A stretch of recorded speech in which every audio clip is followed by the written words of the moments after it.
깜빡 잠이 들었던 것 같습니다. 저를 부르는 아내의 울음 섞인 목소리에 잠이 깼어요. 여보, 엄마 의식이 돌아왔어요. 엄마가 당신을 찾으시네요? 언제? 장모님? 언제 깨어나신 거야? 방금요. 깨어나자마자 당신부터 찾고 계세요. 전 얼른 장모님이 계신 병실로 들어섰습니다. 조금 전만 해도 의료진들로 분주하던 병실이 조용하더군요. 박서방. 들릴 듯 말 듯 작은 목소리로 장모님이 절 불렀습니다. 네, 장모님. 저 여기 있습니다.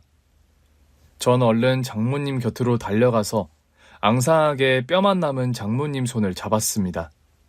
의식은 돌아왔지만 장모님은 숨쉬는 것조차 힘겨우신 듯 했습니다. 의사 선생님은 오늘 밤을 넘기기 힘들 것 같다고 하셨어요. 살아계신 장모님을 뵙는 게 마지막일지도 모른다고 생각하니 저도 모르게 눈물이 나더군요. 여기. 장모님은 제 손에 뭔가를 쥐어주려고 하셨습니다. 장모님, 이게 뭡니까? 자네한테 부탁이 있어.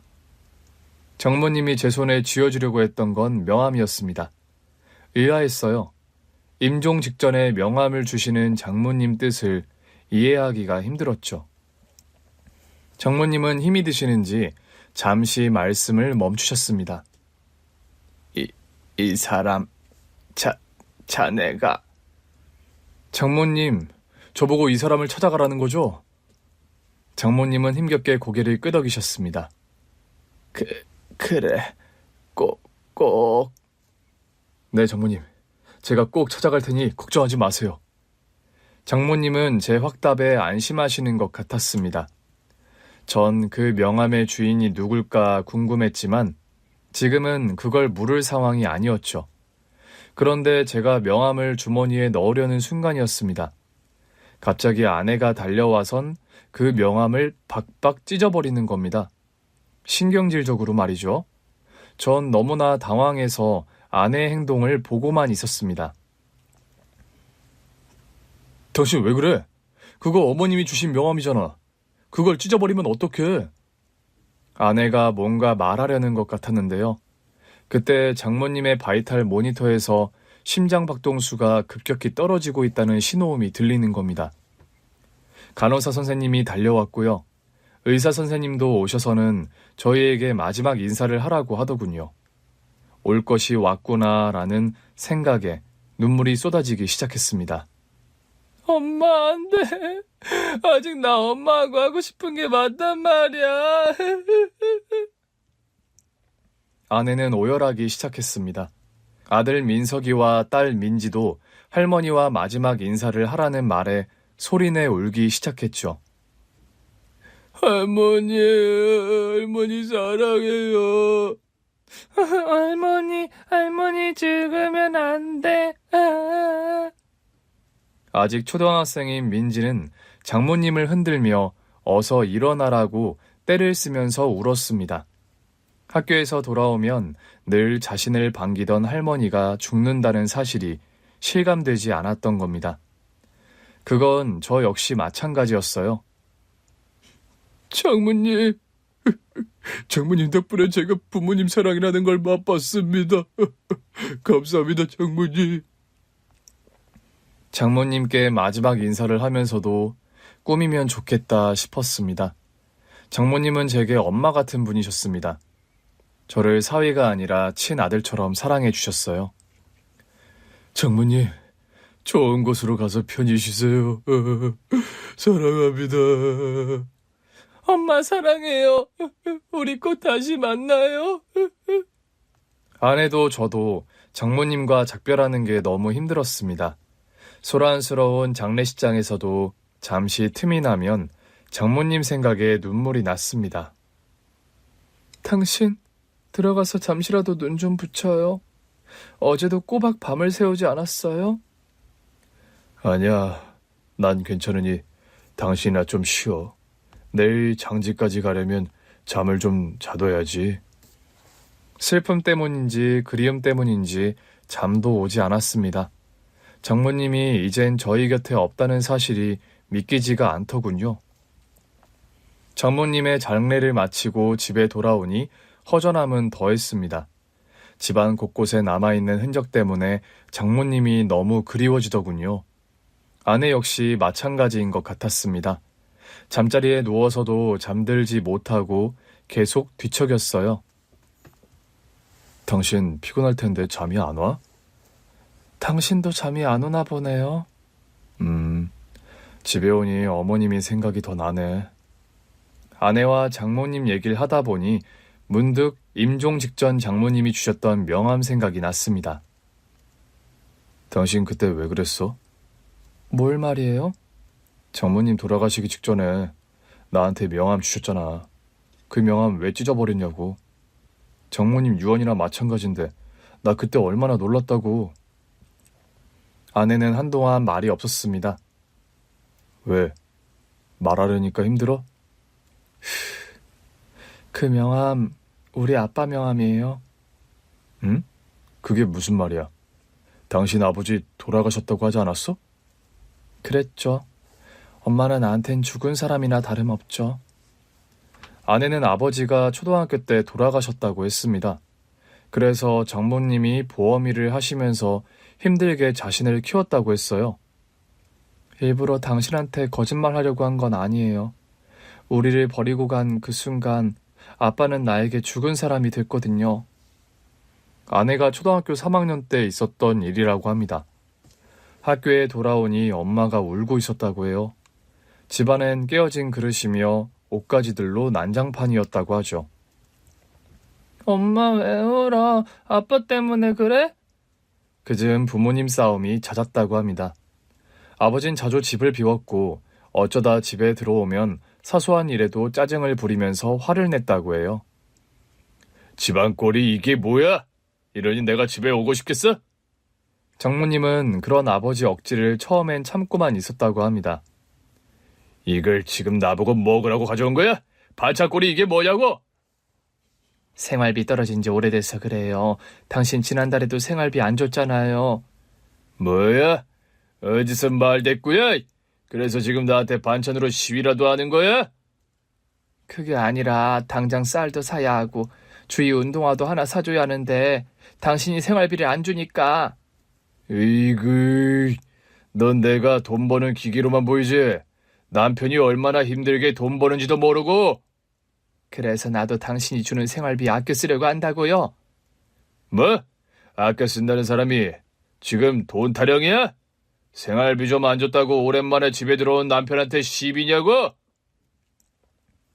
말도 안 되는 얘기로 트집을 잡고선 화를 내다 나가면 일주일 넘게 집에 들어오지 않는 날도 있었다고 합니다. 당신 그동안 어디 있다가 이제야 집에 들어온 거예요? 배고파. 밥이나 차려. 당신 내 말 안 들려요? 어디 있다 왔냐고요? 왜? 어디라고 하면 당신이 찾아가게? 그즈음 동네에선 아버지가 바람이 났다는 소문이 돌기 시작했다고 합니다. 당신 설마 아니죠? 그렇죠? 뭐가 아니라는 거야? 피곤해. 밥은 됐고 나 자야겠으니까 가서 이불이나 꺼내. 왜 아니라고 말 못해요? 당신 여자 생긴 거 맞냐고요? 이 사람이 어디서 무슨 얘기를 들었길래 생사람을 잡는 거야? 하여튼 사람 피곤하게 하는 데는 1등이라니까. 이러니 내가 집에 들어오기가 싫지. 처음엔 아버지가 외도 사실을 부인했다고 해요. 장모님은 설마 하면서도 남편 말을 믿었다고 합니다. 난 정말 엄마가 아빠 말을 믿었다고 생각 안 해요. 그냥 진실을 부인하고 싶었던 거지. 아빠의 외도를 인정하는 게 너무 무서웠을 테니까. 하지만 그 시간도 오래 가지는 못했다고 합니다. 하루는 학교에서 돌아왔는데 낯선 여자 신발이 현관에 있더라고. 방에선 여자 울음소리가 들리고. 평소라면 자신을 반겼을 엄마가 방 밖으로 나와보지도 않더라는 겁니다. 엄마, 어딨어? 나 학교 갔다 왔어. 이상하다 싶어 방문을 열었더니 하얗게 질린 얼굴을 한 장모님이 당황해서 아내를 쳐다봤다고 합니다. 그 앞에선 신발 주인으로 보이는 여자가 울고 있었고요. 주희야. 장모님은 아내를 보고도 말을 잇지 못했는데요. 울고 있던 여자가 아내를 보더니 일어서서 나가버리더라는 겁니다. 그 여자가 나를 스쳐 나가는데 배만 보이더라고. 산달이 다 됐는지 배가 배구공 같아 보이더라니까. 그 여자가 간 뒤 장모님은 한참을 울었다고 합니다. 엄마 왜 울어? 어디 아파? 아님 그 여자 때문이야? 응? 아내도 어느 정도 눈치를 챘던 거겠죠. 그 여자가 누군지 말입니다. 그런데 더 기가 막혔던 건 뭔지 알아요? 그 여자가 다녀갔다는 사실을 알고선 아빠가 더 뻔뻔하게 나왔다는 거예요. 일주일 동안 소식이 없던 아버지는 그 여자가 다녀간 다음 날 집에 들어왔다고 합니다. 당신, 어쩜 나한테 이럴 수가 있어요? 주의 보기 부끄럽지 않아요? 어떡할 거예요? 그 여자 어떡할 거냐고요? 어떡하긴 어떡해? 그 여자 당신 애도 가졌다고 하더라고요. 배가 남산만하게 불러서 나타났는데 얼마나 기가 막히던지. 참네. 내가 알아서 한다니까. 걘 왜 여길 와서 이사다리 나게? 귀찮아 죽겠네. 뭐? 당신 지금 그게 나한테 할 소리야? 나한테 할 소리냐고! 결국 큰 소리가 나기 시작했는데요. 아버진 끝까지 잘못했다는 사과를 하지 않았다고 합니다. 적반하장도 정도가 있지? 글쎄, 나중에는 아빠가 오히려 큰 소리를 치더라니까. 아내는 두 사람이 싸우는 소리에 무서워서 울기만 했다고 합니다. 그래도 딸 보기는 부끄러웠나 봐요. 내가 울면서 말리니까 아빠가 날 흘낏 보더니 그냥 나가버리더라고. 그게 아내가 기억하는 아버지의 마지막 모습이었다고 합니다. 며칠 뒤 학교에서 돌아와 보니 집안은 난장판이 된 채 장모님이 울고 계셨다고 해요. 엄마? 엄마 괜찮아? 아내가 묻자 장모님은 아내를 끌어안으며 통곡하셨다고 합니다. 그리고 한 달 후 법원에서 이혼 소장이 날아왔다고 해요. 나중에 엄마한테 들은 얘긴데 엄마는 나 때문에 웬만하면 참고 살려고 하셨다고 하시더라고. 내가 아빠 없는 애라고 손가락질 받는 게 죽기보다 싫으셨대요. 그런데 아버지가 이혼 소송장을 먼저 보내온 거죠. 나 참 기가 막혀서. 잘못했다고 싹싹 빌어도 용서가 안 되는데 이혼이라니. 엄마 마음이 어땠겠어요? 그럼 당신 그 이후로 아버지 얼굴을 못 본 거야? 결혼하기 전 연락이 오긴 했었어요. 어떻게 알았는지 회사로 전화가 왔더라고요. 결혼식을 일주일 앞두고서였다고 합니다. 주인이야? 거의 20년이라는 시간이 흘렀지만 아내는 단박에 아버지 목소리를 알아들었다고 합니다. 주희야, 나다, 아빠야. 전화 잘못 거셨습니다. 전 아빠 없어요. 옛날에 죽었다고요. 아내는 냉정하게 전화를 끊었다고 합니다. 자신에게는 이미 죽은 사람이나 다름없었기에 일말의 동정심도 일지 않았다고 해요. 대신 장모님께 화를 냈다고 합니다. 엄마야? 엄마가 그 사람한테 내 연락처 알려줬냐고. 주희야, 그 사람이라니. 그래도 널 낳아준 아빠인데. 아빠? 누가 아빠야? 나 아빠 없어. 내 아빠는 이미 오래전에 죽었다고. 휴, 주희야. 그런 말 하면 못 써. 그래도 결혼식장에서 네 손을 잡고 들어갈 사람은 있어야지. 엄마, 지금 무슨 얘기를 하는 거야? 그 사람이 결혼식장에 왜 내 손을 잡고 들어가? 싫어. 그 사람 결혼식에 오는 거 싫단 말이야. 주희야, 그렇게 화만 내지 말고. 엄마 잘 들어? 나 강호 씨한테 우리 아빠 나 어릴 때 죽었다고 했어. 엄마도 그랬잖아. 아빠는 이미 우리한테 죽은 사람이라고. 그러니 다시는 그 사람 얘기 꺼내지 마. 알았지? 아내의 서술에 눌려 장모님은 그 이후 더 이상 아버지 이야기를 꺼내지 않았다고 합니다. 그래도 장모님 유언이나 마찬가지인데 당신 아버지 내가 한번 찾아뵈야 하지 않을까? 아니, 엄마 돌아가셔서 이젠 그 사람 더 볼 일이 없어졌으니 당신 신경 쓰지 말아요. 아내의 태도는 완강했습니다. 전 그 마음 100번, 아니 1000만 번 이해가 됐습니다. 부모에게 버림받는 게 어떤 기분인지 누구보다도 잘 알고 있었으니까요. 사실 저 역시 엄마에게 버림받았던 아픈 기억을 가지고 있습니다. 아니, 태어나자마자 버림받았으니 기억을 가졌다는 건 틀린 표현이겠네요. 대신 자라면서 숱하게 들었던 말이었습니다. 엄마가 버린 자식이라고 말입니다. 애가 어쩜 이렇게 속을 썩일까? 싹수가 노라니까 네 엄마가 널 버리고 도망가지. 새엄마는 툭하면 친엄마가 절 버렸다는 얘기를 했습니다. 집 안에서만이 아니었어요. 밖에서도 약간이라도 기분이 상하면 버림받은 자식이라며 절 몰아세웠습니다. 누가 버린 자식 아니라고 할까봐 저렇게 티가 난다니까. 그래서 반 친구들까지 제가 친엄마에게 버림받은 걸 알게 되기가 일쑤였습니다. 야, 박강호, 너 지금 같이 사는 엄마 괴물하며? 뭐라고? 누가 그래? 누구긴 누구야? 너희 엄마가 우리 엄마한테 친엄마가 너 버리고 도망갔다고 했다던데? 야, 그럼 아빠는 네 진짜 아빠 맞냐? 아빠도 너 버린 거 아니야? 뭐야? 너 말 다 했어? 친구들이 놀림에 화가 나서 처음엔 싸우기도 많이 싸웠습니다. 아유, 내가 못 살아. 얜 누굴 닮아서 허구한 날 쌈박질이야. 하긴 피는 못 속이지. 오죽 독하면 자식 버리고 갔을라고. 새엄마는 친엄마가 버린 자식이라는 욕으로도 분이 안 풀리면 얼굴도 보지 못한 엄마 험담까지 해댔습니다. 또 어떤 때는 제가 하지도 않은 일을 했다면서 누명을 씌우기도 했어요. 여보, 글쎄 강호 좀 보라니까요. 벌써부터 도둑질이라니. 애가 커서 도대체 뭐가 되겠어요? 아니, 아버지, 저 안 훔쳤어요. 거기 돈이 있는 줄도 몰랐다니까요. 어머, 얘 거짓말하는 것 좀 봐.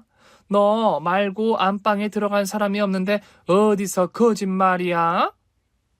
안방에 잠시 들어간 건 맞는데요. 돈은 몰라요. 제가 훔치지 않았다고요. 그럼 거기 있던 돈이 어디로 간 거야? 돈에 팔이 달려서 저 혼자 나가기라도 했다는 거니? 당신 그만해. 강호가 안 훔쳤다고 하잖아. 어머머, 당신 지금 내 말이 틀렸다는 거예요? 당신 아들이라고 강호 편드는 거냐고요? 여보, 그게 무슨 말이야? 가족끼리 네 편 내 편이 어디 있어? 내 말이 그 말이잖아요. 당신 아들이 아니라 내가 우리 아들이라고 생각하니까 이런 일일수록 버릇을 잘 잡아야 된다고 하는 거잖아요. 결국 그날 전 저녁을 굶어야 했습니다. 좋아. 끝까지 말을 안 하겠다 이거지? 그럼 넌 오늘 저녁밥 없다. 굶으면서 네가 뭘 잘못했는지 반성해. 새엄마는 다음 날도 아침밥을 주지 않았습니다. 도시락도 싸주지 않고 용돈도 주지 않아 하루 종일 굶어야 했어요. 나중에 알고 보니 범인은 동생이었습니다. 동생은 새엄마가 낳은 아들이었는데 저보다 6살 어렸습니다. 동생이 범인이라는 사실을 알고도 새엄마는 사과 한마디 저에게 하지 않았습니다. 강호, 너 아빠한테 고자질 하기만 해. 그럼 나도 가만히 안 있을 테니. 오히려 아버지에게 얘기하지 말라면서 절 협박했습니다. 물론 동생은 어떤 벌도 받지 않았죠. 아버지는 새엄마처럼 절 괴롭히지는 않았지만 저에게 무관심했습니다. 새엄마가 억지를 부린다는 걸 알면서도 굳이 나서지 않는 경우가 다반사였어요. 대학에 입학한 뒤 굳이 집을 나와 자취를 한 것도 그런 이유에서였습니다. 새엄마의 잔소리도 싫었지만 저에게 무관심한 아버지에게서도 아무런 정을 느낄 수 없었기 때문이죠. 머리 감은 짐승 거두는 게 아니란 옛말 하나 틀린 거 없다니까. 왜 대학생이 되니까 혼자 힘으로 살 수 있을 것 같니? 그래, 어디 한번 네 힘으로 살아봐라. 세상 무서운 줄 너도 알아야지. 새엄마는 제가 독립해서 나가겠다고 하자 또다시 독서를 퍼부었습니다. 제가 뭘 해도 마음에 들지 않았던 거죠. 하지만 전 상관없었습니다. 새엄마 얼굴을 보지 않고 살아도 된다는 사실만으로도 가슴이 뻥 뚫리는 것 같았거든요. 장모님이 주셨던 명함 이야기에서 저의 새엄마 이야기까지 아내와 서로의 가족사를 나누다 잠이 들었습니다. 다음날 전 그래도 장모님의 유언인데 싶어 아내의 아버지 장인 어르신을 한 번은 찾아뵈야겠다는 생각이 들었습니다. 그래서 찢어진 명함을 찾아 거기 적힌 번호로 전화를 했습니다. 사실 아내 몰래 명함을 찾아 투명 테이프로 붙여뒀었거든요. 여보세요. 감기에 걸린 듯 탁한 목소리의 남자가 전화를 받았습니다. 혹시 서주희 씨 아버님 되십니까? 전화기 속 남자는 잠시 말이 없었습니다. 그렇습니다. 제가 주희 아버지 되는 사람입니다. 전 제 신분을 밝히고 만날 것을 약속했습니다. 물론 아내 몰래 말이죠. 약속 장소에 도착하니 어르신이 이미 나와 계시더군요. 우리 주희 남편이라고. 이렇게 먼저 찾아와줘서 고맙습니다. 아닙니다. 장모님이 돌아가시면서 꼭 찾아뵈라고 제게 부탁을 하셨습니다. 장모님이라면 주희 엄마가 죽었다는 말입니까? 어르신은 장모님이 돌아가셨다는 말에 충격을 받으시는 것 같았습니다. 아, 그래서였군요. 그래서 그 사람이 나한테 연락을 했던 거군요. 네? 장모님께서 먼저 연락을 하셨다고요? 6개월 전쯤이라고 했습니다. 장모님이 갑자기 장인 어르신께 전화를 하셨다고 합니다. 잠깐 보자고 하더군요. 주희 결혼할 때쯤 통화를 하곤 20년 만에 연락이 온 거였어요. 나도 깜짝 놀랐죠.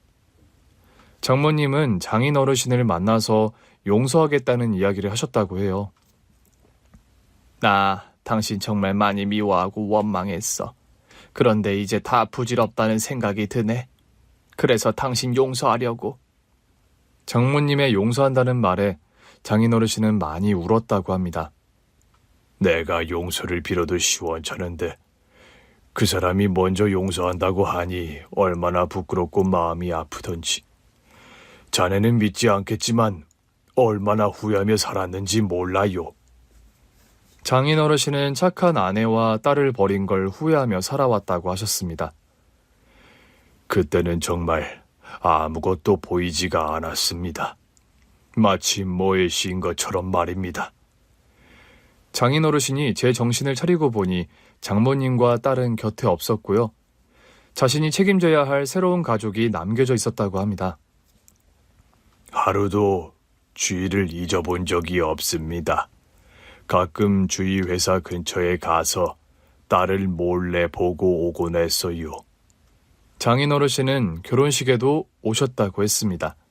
아버지라며 떳떳이 나설 처지가 아니라서 딸이 식장에 입장하는 걸 먼 발치에서 지켜보셨다고 하더군요. 그 사람이 주희를 부탁하더군요. 기회가 되면 그동안 못다한 아버지 노릇을 해주라고 말입니다. 그래서 아마 자네를 나한테 보낸 모양이네요. 장인 어르신을 만나고 돌아오는데 마음이 복잡했습니다. 아내가 알면 화를 낼 게 분명했기 때문입니다. 제가 장인 어르신이라는 말만 꺼내도 펄쩍 뛸 것 같았습니다. 누가 장인이냐고 말이죠. 그리고 제 예상은 틀리지 않았습니다. 뭐라고요? 당신이 그 사람을 만났다고요? 장모님 유언이잖아. 그냥 넘길 수가 없더라고. 아니, 유언은 무슨 유언이에요. 죽을 때가 되니까 엄마가 마음이 약해져서 그랬던 거라고요. 그게 아니라 장모님 다 당신을 위해서 그러신 거였어. 나를 위해서라고요? 왜? 그 사람이 그렇게 얘기해요? 당신 그렇게 화만 내지 말고 내 얘기 좀 들어봐. 무슨 얘기요? 나 당신한테 그 사람 얘기 듣고 싶지 않아요. 내가 당신한테 얘기했죠. 우리 아빠는 이미 죽었다고. 아내는 제 얘기조차 듣고 싶어 하지 않았습니다. 더 말을 했다가는 싸우겠다 싶더라고요. 그래서 그날은 이야기를 접었습니다. 당신 그거 알아? 그 사람 얘기면 그만둬요. 듣고 싶지 않다고 했죠? 아니, 당신 아버지 얘기 아니고 우리 엄마 얘기야. 당신 엄마요? 새엄마 말하는 거예요? 아니, 나 낳아준 엄마. 당신 엄마 얼굴도 모른다고 하지 않았어요? 그래, 나 엄마 얼굴도 몰라. 그런데 참 이상하지? 얼굴도 모르는 그 엄마가 가끔 꿈에 나타날 때가 있어. 얼굴도 모르는데 어떻게 꿈에서 엄마인 걸 알아요? 그러니까 이상하다는 거야. 한 번도 본 적이 없는 낯선 얼굴인데 꿈에선 저 사람이 내 엄마구나라는 걸 내가 알더라고. 아내는 가만히 제 이야기를 듣고 있더군요. 어떤 땐 길에서 마주친 친절한 아줌마가 꿈에서 우리 엄마가 돼서 나타나기도 하고 또 어떤 때는 장모님이 우리 엄마가 되기도 하고 그러더라고요. 당신 엄마가 많이 그리웠나 보네요? 나 얼굴도 모르는 엄마가 보고 싶을 때가 많았어. 그래서 당신이 얼마나 부러웠는지 몰라.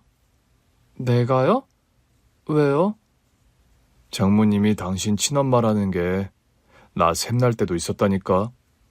설마 엄마가 당신 얼마나 예뻐했는데. 그래서 더 그랬던 것 같아. 장모님한테서 처음으로 엄마의 사랑이라는 걸 받아봤잖아. 장모님이 내 친엄마였으면 얼마나 좋았을까? 란 생각 가끔 했었어. 정말? 난 전혀 몰랐어요. 그래, 당신이 어떻게 알았겠어. 가진 사람은 없는 사람 형편을 잘 모른다니까. 어라? 얘기가 왜 또 그렇게 돼요? 사실 난 오늘도 당신이 부럽더라. 그런 아버지라도 살아서 만날 기회가 있으니까. 난 친엄마 소식 전혀 몰라. 살아계신지도 알 수가 없고.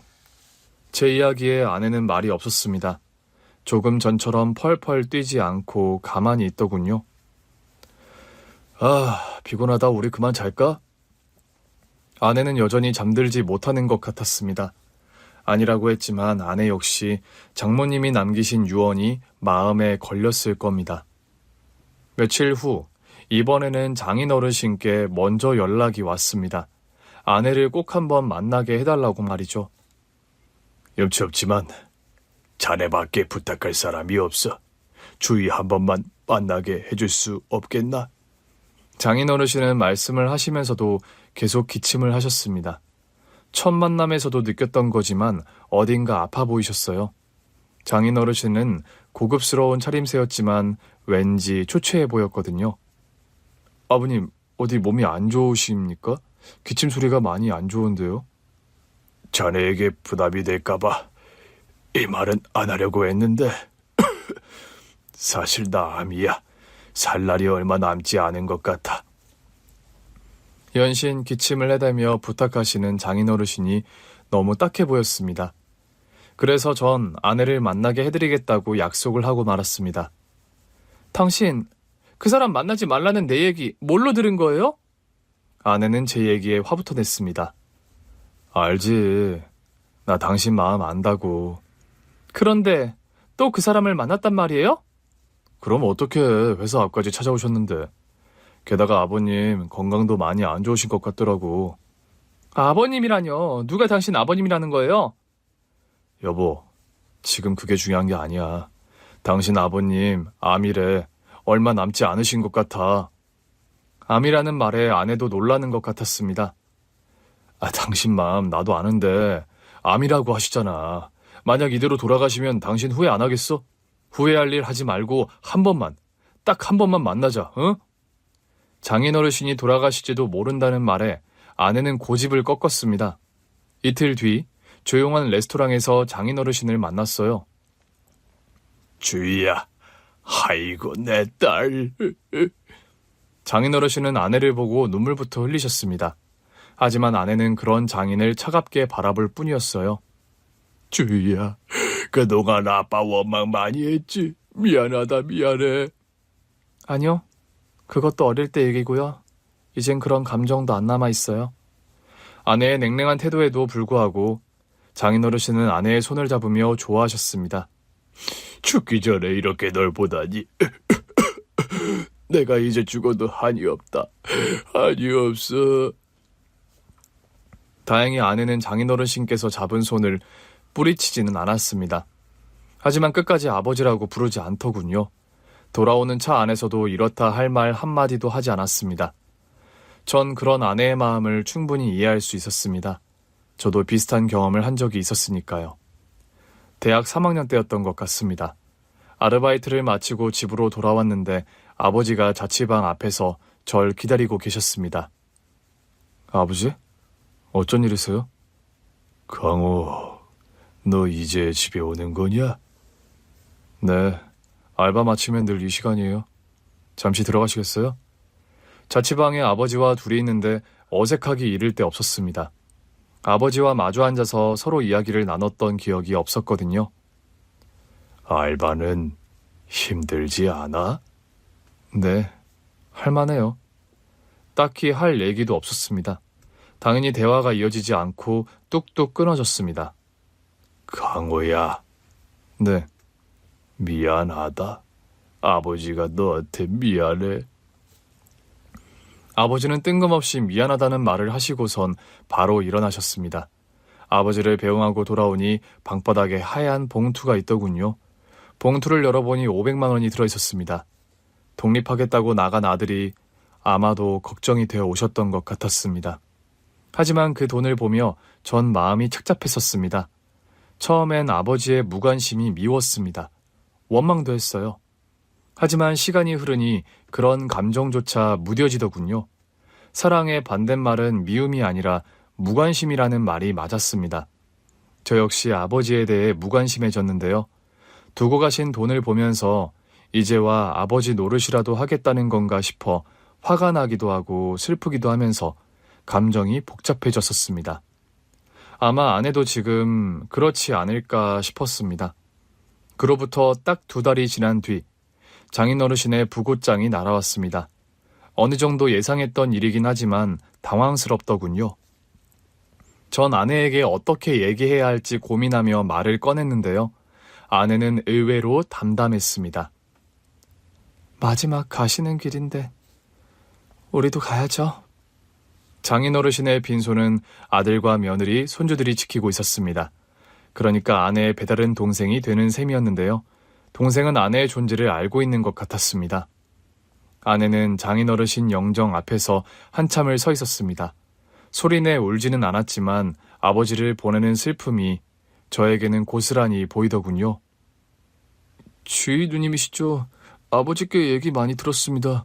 아버지 가시는 길 이렇게 와주셔서 고맙습니다. 상주와 인사를 마치고 돌아서려는데 상복을 입은 아들이 아내에게 고맙다는 말을 건넸습니다. 아내의 눈에는 또다시 눈물이 고였어요. 그리고는 말없이 동생의 손을 잡아주더군요. 여보, 고마워. 당신 말이 맞았어. 나 당신 아니었으면 평생 후회하며 살았을 거야. 아니야. 다 장모님 덕분이지. 장모님이 아니었으면 내가 어떻게 장인어르신을 만날 수 있었겠어.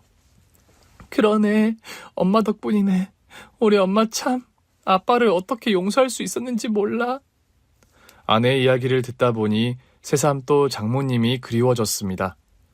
여보, 난 다음 생애에선 장모님 아들로 태어나고 싶어. 정말이야? 진심이었습니다.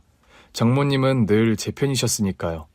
장모님이 엄마처럼 처음으로 제 역성을 드신 건 아이러니하게도 상견례 자리였습니다. 새엄마는 친엄마에게 버림받았다는 얘기로 또 저의 흉을 장모님께 늘어놓으려고 했어요. 곧 사돈지간도 되고 해서 드리는 말씀인데요. 우리 강우가 어른을 잘 섬길 줄을 몰라요. 피는 못 속인다고 지 엄마가 갓난아기 때 버리고 도망갔거든요. 네, 박서방에게서 들어서 그 얘기는 이미 알고 있습니다. 어머, 강우가 그런 얘기도 했어요? 별일이네. 제 친엄마 얘기라면 눈에 쌍심지를 켜는 애가. 그런데 전 사부인께서 박서방 아기 때부터 키우셨다고 들었는데요. 아유, 말도 마세요. 저 또한 땐 어린 걸 제가 다 키웠잖아요. 강호 키운다고 제가 얼마나 마음고생 많이 했는지 몰라요? 그러세요? 그럼요. 제가 피는 못 속인다고 했잖아요. 애가 어릴 때부터 얼마나 거짓말을 잘하던지. 사부인, 그렇다면 그건 엄마 교육에 문제가 있었다는 거 아닙니까? 핏줄과는 상관없는 것 같은데요. 네? 뭐라고요? 엄마 교육에 문제가 있다고요? 사부인, 그럼 제가 잘못 가르쳤다는 겁니까, 지금? 아니, 사부인께서 잘못 가르쳤다는 게 아니고요. 이치가 그렇잖아요. 도둑놈 핏줄이 따로 있는 게 아니지 않습니까? 어떻게 가르치냐의 문제지요. 아니, 그게 아니죠. 아, 그렇습니까? 아이고, 전 박서방이 요즘 사람답지 않게 예의도 바르고 착하길래 부모님이 가정교육을 잘 시키셨나 보다 했는데 오늘 사부인 얘기 들으니 그게 다 핏줄 덕분이었네요. 새엄마의 길을 꺾고 자신의 편을 들어준 사람은 장모님이 처음이었습니다. 그날 새엄마는 한마디도 더 보태지 못했어요. 결혼해서도 마찬가지였습니다. 첫 아들이 태어나고 돌잔치를 하는데요. 새엄마는 또 심술을 부리려고 했습니다. 곰도 구르는 재주가 있다더니 너한테 어떻게 이런 아들이 다 나왔니? 아니다. 얘도 너처럼 버림받으려나? 사부인, 버리긴 누가 버려요. 내일부터 우리 민석이 제가 돌볼 겁니다. 네? 사부인이 민석이를 돌본다고요? 왜요? 왜긴 왜입니까? 제가 베이비시터를 차청했으니 그런 거죠. 그러니 이제부턴 출입을 좀 자제해 주세요. 사돈끼리 그 정도의 예의는 지켜주셔야죠. 사부인, 예의 중요하게 생각하시는 분이시니까 제가 따로 말씀 안 드려도 되겠죠?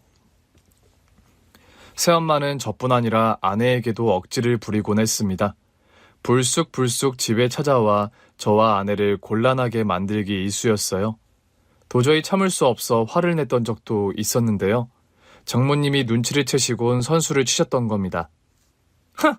세상 참 좋아졌네, 좋아졌어.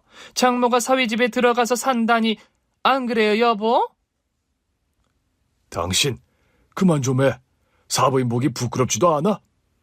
아니, 당신은 왜 화를 내고 그래요? 내가 뭘 잘못했다고? 내 말 틀린 거 있어요? 당신, 강호일이면 못 잡아먹어서 안달이잖아. 당신의 그 음흉한 속내, 내가 그동안 몰라서 참은 줄 알아? 뭐라고요? 음흉하다고요? 당신 지금 말 다 했어요? 어허, 조용히 하지 못해?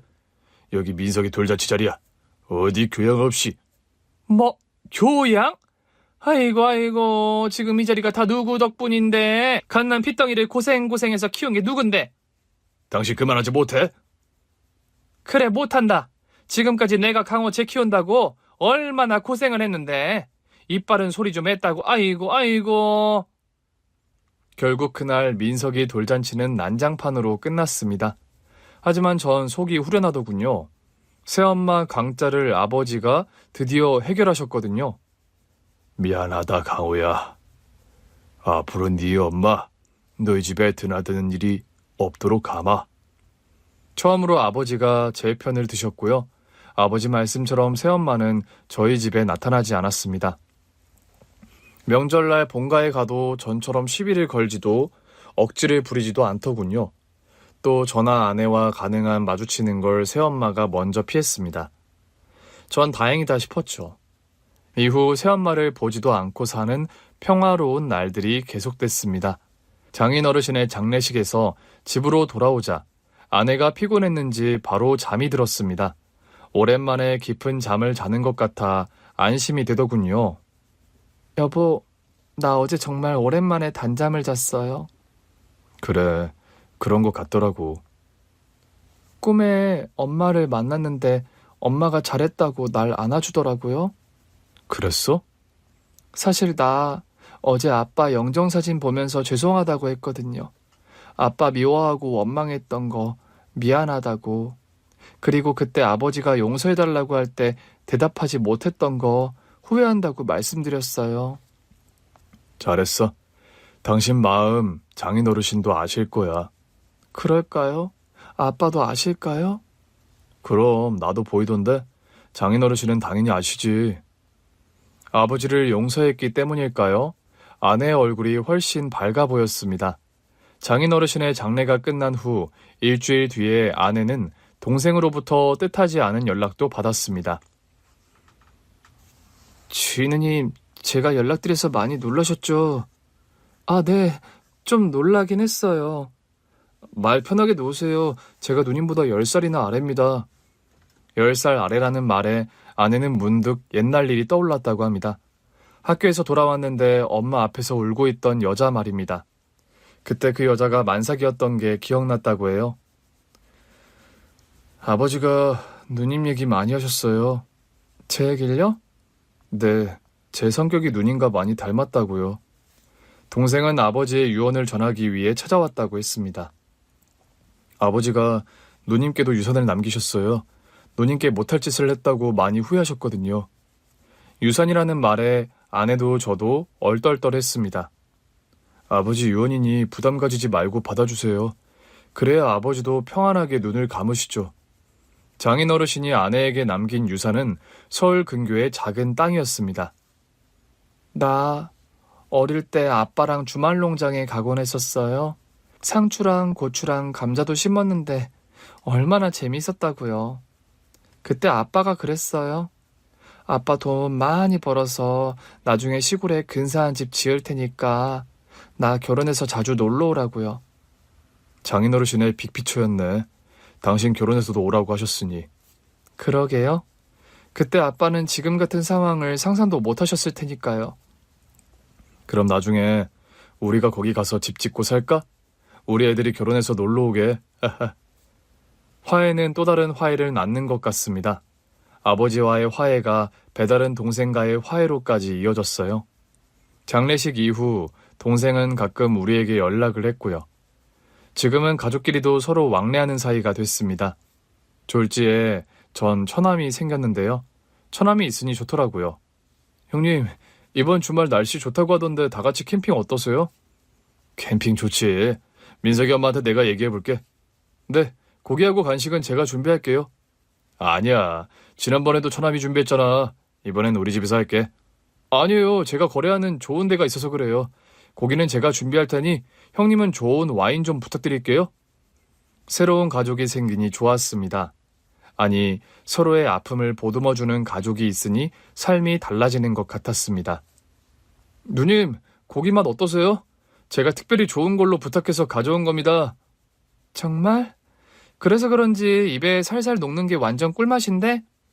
아유, 형님, 말도 마세요. 이이가 고기 숙성시킨다고 냉장고를 다 차지했었다니까요. 숙성을 잘해야 제맛이 난다나 뭘 하나.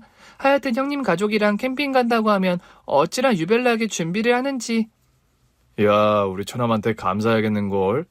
아무나 이 고기 맛을 볼 수 없다는 거잖아. 안 그래, 여보? 그래, 대규야 너무 고맙다.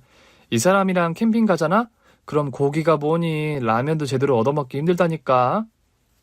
뭐야 당신? 지금 동생 있다고 나한테 유세하는 거야? 그럼요. 이 정도 급이면 유세할 만하죠. 하하. 누님, 얘기만 하세요. 누님이 원하시면 꿀맛 같은 고기 언제든 대령하겠습니다. 헤헤. 아내도 그랬지만 처남 역시 상처를 아는 채 살아왔었다고 해요. 외도로 낳은 아들이라는 꼬리표가 늘 따라붙었었다고 하는데요. 아내와의 화해로 그 꼬리표에서 마음이 해방됐던 겁니다. 그리고 저 역시 친엄마에 대한 미움에서 벗어나게 됐습니다. 그토록 그리워하면서도 원망했던 엄마를 만나게 됐기 때문입니다. 그날은 주문량이 많아 회사 일이 분주하게 돌아가고 있었던 때였습니다. 점심때쯤 아버지에게 전화가 온 겁니다. 강호야, 통화 괜찮니? 네, 아버지, 무슨 일 있으세요? 웬만한 일에는 연락을 하지 않던 아버지라 전 무슨 일이라도 생겼나 싶어 걱정이 됐습니다. 무슨 일이 있는 건 아니고 아버지는 잠깐 뜸을 들이시더군요. 네 엄마한테 연락이 왔어. 네 친엄마 말이다. 아버지로부터 친엄마라는 말을 듣는데 왠지 남의 일 같았습니다. 그냥 너한테도 얘기를 해야 할 것 같아서 그만 끊는다. 제가 대답이 없자 아버지는 전화를 끊으셨어요. 전 어찌할 바를 모르겠더군요. 까맣게 잊고 지내던 친엄마 소식을 들었는데 아무런 감정도 느낄 수가 없었습니다. 당신 무슨 일 있었어요? 얼굴이 안 좋아 보이네? 그래? 네, 회사에 뭔 일이 있었어요? 요즘 경기가 많이 어렵다던데 당신 회사에도 그 불똥이 튄 거예요? 아니야. 어제부터 주문량이 쏟아져서 오늘도 하루 종일 눈코 뜰 새 없이 바빴어. 그래요? 그건 다행이네요. 여보, 당신 좀 이상하다. 왜 그렇게 심각해요? 오늘 점심 때 아버지한테 전화가 왔었거든? 아버님이 왜요? 어디 아프시다고 하세요? 아니, 그게 아니고 엄마한테 연락이 왔다고 하시더라고. 네?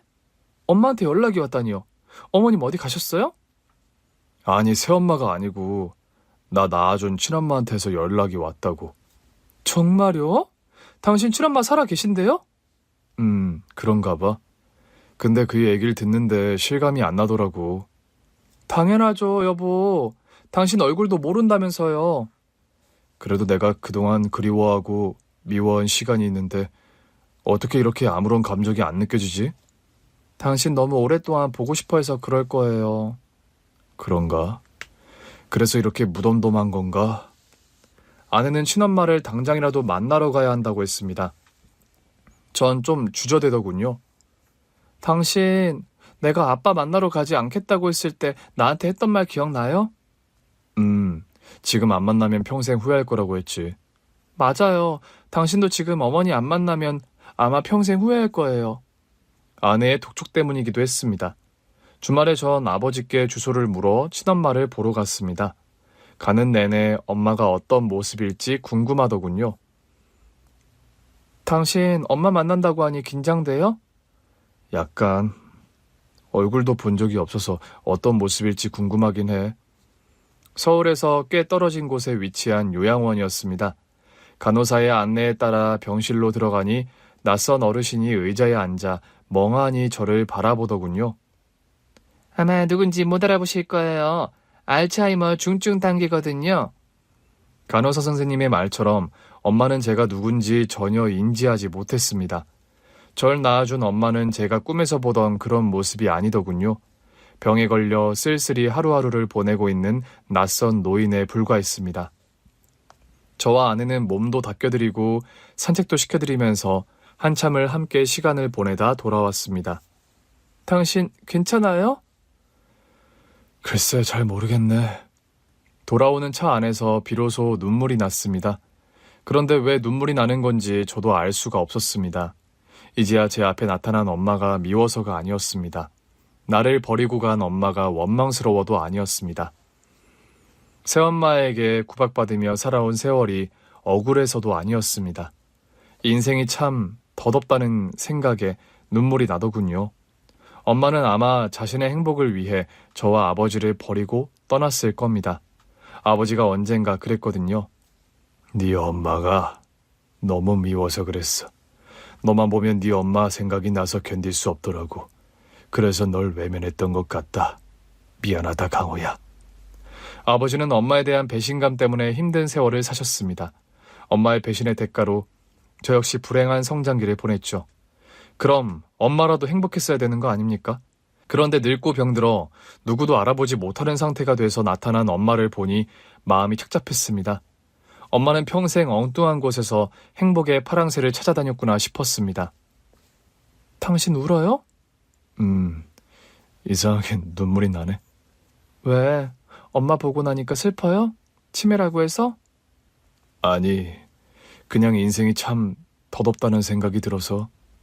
그렇죠. 인생이 참 짧죠? 당신도 그런 생각했어? 그럼요. 당신은 엄마 때문에, 나는 아빠 때문에 힘들었잖아요. 근데 그분들 왜 그렇게 사셨나 싶어요. 사랑하며 살아도 부족한 게 인생인데 말이에요. 당신 말이 맞아. 우린 그러지 말자고. 그래야죠. 당신과 나 아픔을 겪은 만큼 더 사랑하면서 살아야죠. 그래. 우리 민석이랑 민지 아끼고 사랑하면서 지금 행복하자고. 비슷한 아픔을 겪고 그 상처에서 벗어났기 때문일까요? 많은 말을 하지 않아도 아내는 제 마음을 다 알더라고요. 여보, 우리 오랜만에 가족이 함께 영화라도 보러 갈까? 좋아요. 영화 보고 맛있는 것도 먹어요. 늘 보던 아이들인데 그날만큼은 민석이와 민지가 너무 보고 싶더라고요. 아, 엄마, 나 저녁에 친구들이랑 약속 있는데. 취소해. 오늘은 꼭 가족이 같이 영화 보고 외식해야 한다고. 진작 얘기를 하지. 엄마는 참. 중학생 아들 민석이는 툴툴거리더군요. 진짜 아빠랑 같이 영화 보러 가는 거야? 와, 신난다. 초등학생 3학년인 딸은 신난다는 반응이었어요. 그날 저희는 딸이 좋아하는 애니메이션을 관람하고 아들이 좋아하는 피자를 먹었습니다. 행복이 저 멀리 있는 게 아니더군요. 가족이 함께 즐겁게 웃을 수 있다는 게 바로 행복이 아니겠습니까? 누구나 쉽게 이 행복을 누리는 것 같지만 또 그렇지만도 않은 것 같습니다. 소소한 일상에서의 행복을 행복이라고 감사하지 못하는 경우도 많으니까요. 하지만 저와 아내는 잘 압니다. 지금 이렇게 아이들과 웃을 수 있다는 게 행복이라는 것을요. 그래서 앞으로도 소중하게 지켜가려고 합니다. 긴 글 읽어주셔서 감사합니다. 오늘 준비한 사연은 여기까지입니다. 재미있게 들으셨다면 구독과 좋아요, 알림 설정까지 눌러주세요. 그럼 저는 다음 사연으로 찾아뵐게요. 오늘도 건강하고 행복하세요.